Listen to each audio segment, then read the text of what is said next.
আল্লাহে তাকবীর। আপনারা ভালো আছেন সবাই? শীতে কষ্ট হচ্ছে না? মাশাআল্লাহ। 3 দিন ব্যাপী তাফসীরুল কোরআনের প্রোগ্রামের সমাপনী রজনী আজকে। আমি খুব লম্বা সময় নিব না। আপনারা যদি এইভাবে বিশৃঙ্খলা করেন আর আপনাদের থামাতে যে ভলান্টিয়ার্সরা যদি হুইসেল বাজাতে থাকে, আমার কথা তো শোনা যাবে না। আমি মুনাজাত দিয়ে চলে যাব। খালাস।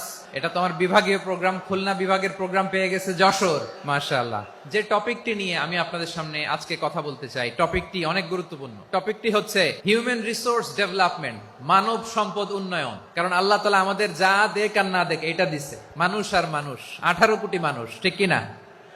এই 18 কোটির জনসংখ্যার দেশে বসবাস করে আমরা খুশি না বেজার? খুশি হইতে হবে, বেজার হইেন না। জাপানের খবর জানেন? তাদের গ্রোথ রেট নিচের দিকে, উল্টো। জনসংখ্যা নাই, বাচ্চা নিলে, সন্তান নিলে গভর্নমেন্ট তাদের টাকা দেয়। আমাদেরকে আল্লাহ তাআলা দয়া করে মায়া করে এই সম্পদটা